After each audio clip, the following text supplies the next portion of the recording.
Well, showing off the computer had taken quite a while. Notes had been taken in great quantity as well, Adita almost managing to remind Tom of Lancaster when something new was brought up. They had been interrupted by the arrival of several boxes of inquisitorial goodies, so they had started putting things away. Goodies in this case meant some of the finest tools Tom had ever seen. Even the damn brass hammer she had brought was engraved with magic runes, and polished to a mirror finish. Oh, when Shiva gets back up here. Oh boy, Tom thought to himself, as he pried off the lid of another crate. Oh, this is brilliant, a micrometer. Indeed, it is one of our most sacred instruments. Without it, we can't ensure we are following the Holy Scriptures. You mean designs? They are ancient, possibly older than any living being. Not set together yesterday, Adita replied with a slight frown, going over to the workbench and inspecting the half-finished shotgun. It's so different, though. Rough and ready, the finish looks like an afterthought. Yup, just good enough to work, Tom replied. More than that is a waste of time. You would get beaten severely for having this on your bench back at the Capitol. I guess Shiva would like it there then. Everything polished to perfection. A machine or two, you can't measure the difference. You know, I made all this hoping to help your people start industrializing. You know, get better lives. Machines are expensive. Most people would never be able to benefit from them. With machines comes more and better machines, cheaper too. In my world, models like this are at the fingertips of everyone. I don't see why we can't make that happen here. I see. The marvels of technology brought to the masses. All hell industry. Adita's expression went a little vacant, as she stared at nothing before snapping back to reality. Well, I'm here to help innovate for once in my life. We'll be walking a thin line to be sure. And if the wrong people find out, it's not good? No. Once I got put in a cell for a month for trying to design a new focusing lens. You're kidding, right? Just for an experiment? Tom let out. If that was true, the line they had to walk might be thinner than he thought. Yes. Something about how I didn't understand the purpose of the part. The head artificer of the project claimed that if the weapon had been fired with it installed, it could have destroyed it. Well, I guess that does make a bit more sense. Was this one of those big weapons? A bright lance, yes. How do they work? Now that's a question and a half, Adita replied, seeming to ponder for a bit as she put down some tools on the table. It draws power from the central hub under the royal Panis, deep inside the cliff. The energy is dumped straight into light and heat. You can't make matter with magic, but magic is just a form of energy, you see. I think I follow, Tom replied with a nod. I feel like maybe he was the one that should be taking notes right now. The energy is directed through a series of arcane lenses. There we can change the focus and the size of the beam. The entire contraption is fixed in a large rotating mount to make it possible to point it. How big is it? What were your unit conversions again? She asked, taking out her little booklet and paging through it. 4.69 meters long and 2.45 meters tall. You know your stuff, Tom went with a nod. I worked on that weapon for most of my life. I know every nut and bolt. So, you know how it works? Of course. Could you make one then? Here? No way, Adita laughed, gesturing around at the workshop. I helped with the project to create some for Carvehega. We've been working on that for decades. Largest manufacturing project of our generation. Didn't sound like those weapons were going to be coming back to Carvehega from what Paul had said, to reply curiously. I guess they do try to fight back a bit then. Well, why would she know? Besides, the problem is the energy supply. The lance has been ready for years. First one was completed before I even owned my cloak. Your cloak? Yeah, this thing, Adita replied, pulling her cloak a little. It looked almost like flowing mercury in the light coming in the window. Is that like your rank then? It means I'm an artificer. So, what's the mark of a tech priest, or priest of technology? Nothing. You will never know unless you have to. Some random preacher might be one. It's basically everyone in the Church or Inquisition who's allowed to handle our sacred lost technology. Which is another reason why you are here? As well as the two that will be assisting Paul in. But yes, I'm here to make sure our lost artifacts are treated properly, she replied with a smile and a slight bow. So those lances of yours, what can they do? As far as I know, cut through anything you can see and hit. We can't test fire for more than a few seconds because we can't lift up rocks big enough to survive it. Yeah, I can see why that would be useful. And the power source? In the capital, we call it the core. It draws magic from the entire surrounding area by best estimates up to 10 kilometers out. So, keep firing? And everyone is dead, Adita finished, not seeming perturbed in the slightest. That's not even the worst part. That has to be the shield for the central spire. I've never even witnessed that thing turned on. But I know one like it was used in the Battle of Carvehega, only their core wasn't quite as big. Wow, wait, you have shields? Lancaster said that's impossible. Sure it is. With her magic. Adita chuckled, as she walked over to the half-built shotgun, running a hand along the barrel. We don't have any of that here, but Jelena gave me free rein to innovate as long as it stays here. I'll figure something out. Well, we are making production equipment, not arcanely enhanced shotguns, and personal shield generators. I think Jelena is crazy for trying this, but people are getting desperate. Maybe it's a chance we need to take. I don't care. I think this is the most exciting thing I've ever done. Well, pardon me for asking, but if you can already make machine parts, what do you need a machine factory for? Tom asked, hoping you might get a bit more detailed answers out of Adita. For this, Adita replied, gesturing at the shotgun, to make something new. Even if they manage to agree on letting us innovate, that is still a fair way away from letting the holy sanctums of the tech priests produce holy artifacts for our people and armies. That will require more work, and we will be slow. Glacially slow. Adita grumbled, turning her attention, not leaving the crude shotgun. So, we are the next best thing? Not just that. This is a long-term solution. The restoration of technology to this world. The fires of industry lit anew. The coming of a new age. Adita replied reverently, as she looked at the homemade lathe that hadn't even been painted. I'm gonna need some kind of nap time. You can sleep when you are dead, Shiva then interrupted, bursting in through the door with another box and looking around. Someone is busy making themselves comfortable. Yes, Master Smith. I must say this is a fine fortune of the frontier.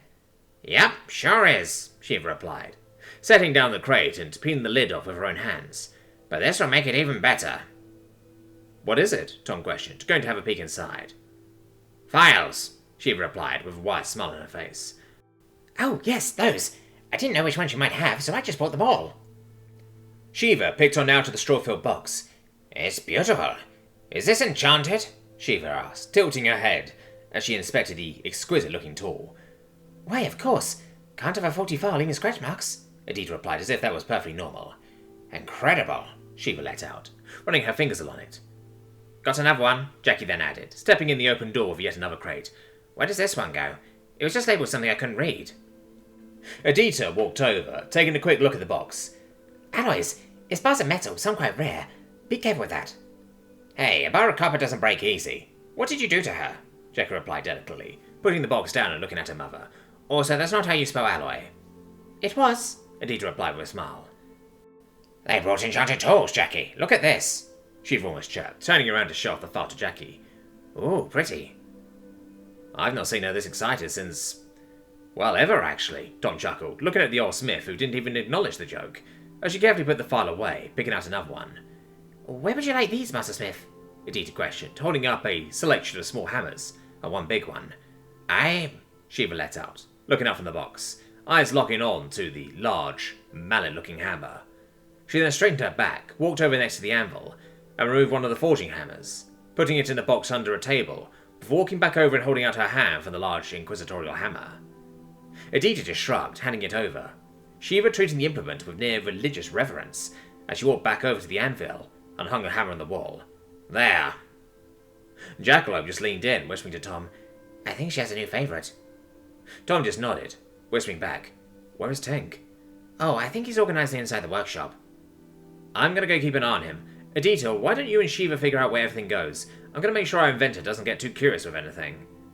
Sure. Let him know I want to pick his brain too later. He sounds interesting, Adita replied, as Shiva simply nodded without looking at him, picking up another hammer and looking at a wall with too little space on it, seeming conflicted on what to do. As it turned out, Tom's decision to let the two craftsmen sort out the tools in the smithy was an excellent idea. As he stepped in the door to the workshop, he's greeted by Tink examining a very intricate and delicate-looking piece of who knows what.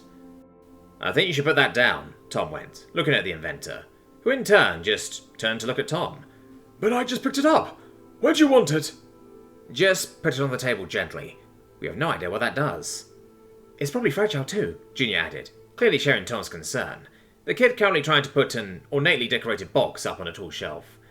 It said a chronometer on the box, Tink continued as he held it up for a closer look. And you think I know what that means? Just... Well, I don't, Tink interrupted, lowering the thing back down and turning it over in his hands. Just put it on the damn table, Tink. Fine.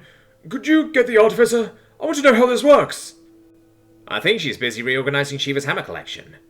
If you don't get her, I'll start pushing buttons. I'll be right back, Tom replied, turning back to the door to fetch her, only to watch it swing open as Adita strode in carrying a USB stick. What is the purpose of this item? I was just about to ask the same thing, Tink went, gesturing at the device on the table. Oh, that thing? It measures resistance in runic inscriptions. Fascinating. And what is this, Tom? Data storage. That one has kids' movies on it. Why was that in the forge? I was trying to make a translation. It's sort of working. It's just going to be a lot of work. Translation? You haven't peeked in any of my books yet? No. You write in a different language?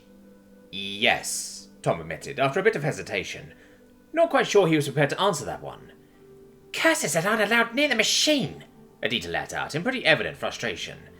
You okay there? Tink questioned, tilting his head, looking at her. I'm fine, Adita replied with a very false calm. So, how hard is this language to learn? I mean, by now, Saf and Nessie might be able to take you through the basics. Where is this, Saf? I have to schedule classes. I'm not that bad at it either, Tink let out, looking at her.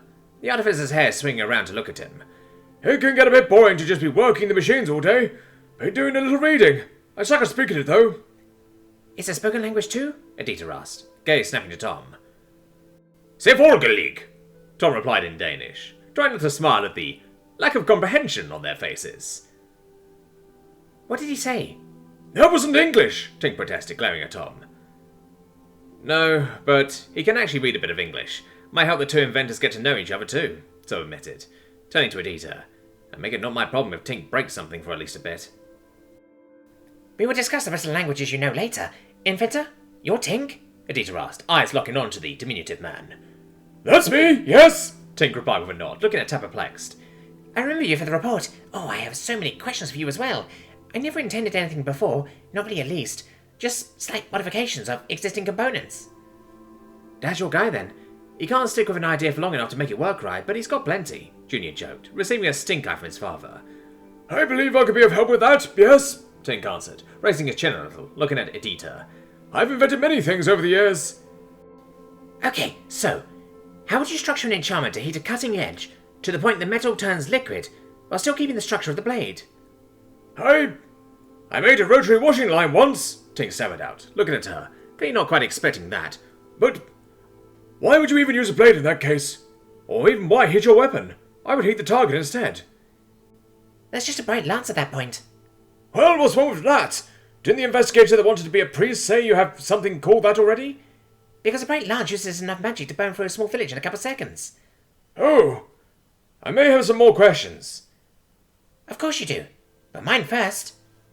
Thank goodness they are self-sustaining, Tom thought to himself, letting out a relieved sigh and looking to Junior. So, kiddo, enjoying all the soldiers around? Saf had chosen to stay behind after the Inquisitor left, mainly as an excuse to have a chat with Fengi, something which was quite clearly needed. So, that wasn't so bad, as he had opened as soon as Jelena was ascending back into the sky, aboard Baron, the venerable Red having done nothing but sit and scull at a drill the entire time. No, I guess not, Fengi replied meekly, as Unkai quickly walked up, putting an arm around her shoulder and guiding her back to camp. Come on, let's go sit down for a bit. Good idea, Essie echoed, as Saf just followed along, giving an eye in a drill, the black dragon clearly tracking them as they walked. You're a piece of shit, but not without reason, Saf begrudgingly thought to herself, doing her best to win the staring competition. They had gone to sit down at the small campfire. It was currently nothing but a pile of burnt-out chunks of ash, but the weather wasn't half bad, so realizing it could wait till evening. So, how does it feel having met an Inquisitor? Saf said, sitting down, hoping to lighten the mood a little. I think you did very well, Unkai added, giving her a little squeeze. No, it was fine. I was just a little scared, that's all, Fengi replied. Hey, that's fine, but she clearly trusts you. At least enough to not start prying around in your mind, Saf mused, trying to keep it light. Think she's scared of upsetting Celestine? Fengi asked, looking up at Saf. I mean, it's possible. Think of it like that. You have a friend that outranks an Inquisitor. And a big scary dragon, Unkai added with a nod. Saf narrowed her eyes a bit, trying to gauge him. He's still scared, she concluded, turning her attention back to Fengi.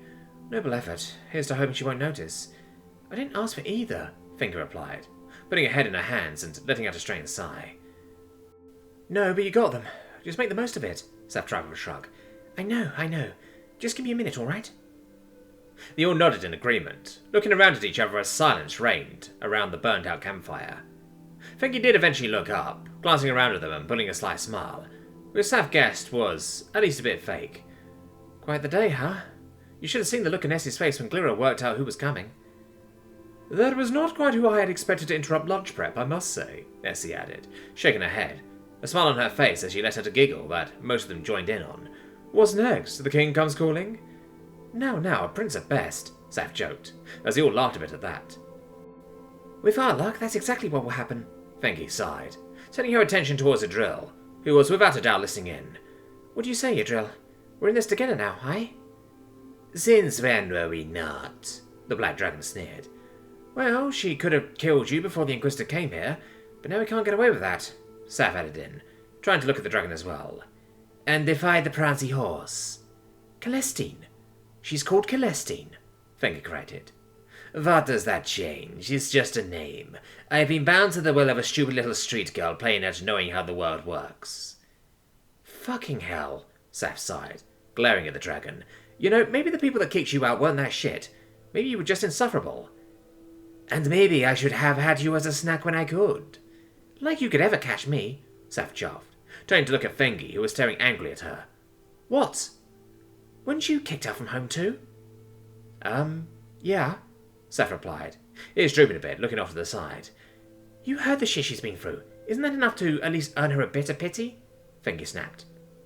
Saf catching her jaw, putting a slight smile out of the corner of her eye. Well, I don't run around trying to kill regular people, Saf protested, throwing up her arms. No, and neither will she from now on. And you got that smug smile off your face, Fengi carried on, turning to glare at Yrrol. Just because your life has been shit doesn't mean you get to make it worse for everyone else. All you end up with is more stories like yours. I promise you I will not take away your ability to speak freely, and I already made good on that promise. That doesn't mean I won't punish you for being an arsehole. And how do you intend to do that? I can't do anything. I'll make a list when you can, Fengi replied, staring daggers at the dragon. You will do good to repay for not being a good person. That has got to be the most naive thing I have ever heard. And yet I can still do it. I'm going to be worked to the bone either way. You forgot the incentive in your little plan, mayflies. Getting a bath, better food, brushing and polishing, days off, finishing early. I can do a lot of things to make your life easier. Isn't that what you wanted? A nice place to stay where they won't kick you out? Well, I'm giving you one, so just be a little bit grateful. I think she wants to lean back and relax while having her every need taken care of, Seth replied, trying not to growl as she turned back to glare at the burnt-out fire. Well, that part we don't need to worry about now, do we? Come, girls, I think she needs a bit of alone time. Since they're not burning magic right now, I think I'm allowed to go back to the keep. Yrrol, don't hurt anyone or break anything. I'll be back tomorrow when you've had a chance to think for a bit. I don't even get the tent over my head, Yrrol protested, as they all got up. Tough shit, Fengi replied, as she walked off, receiving nothing but an annoyed grumble from the dragon. Unkai seemed a touch conflicted, looking between Fengi and Yrrol. Should I stay here, in case she needs me? Fengi stopped in her tracks, turning around, glancing between the healer and the dragon. Yes, that's probably the smartest. I can only imagine how angry Jelena would be if something happened to her new oxen. I believe this will work, yes. It will need to be flattened, obviously. Is there a quarry anywhere near here? Jelena questioned, looking over the site they had selected for the possible warehouse. It's old and overgrown, but the place they cut the stone for the keep is about 20 minutes that way. I believe there would still be plenty of good stones, Collinger replied. The resident carpenter was the most knowledgeable person around when it came to construction work, from the keep at least. Very good. And we save the open field over there for the factory floor? I didn't know construction planning was part of the inquisitorial job description, Collinger replied in a truly astoundingly kind and even interested tone. Even the old grump knows when it's time to behave, Tom pondered to himself. Either that or these folks are religious enough to meet his standards. Both could be possible. It is not, but I need a factory, so a factory I shall have.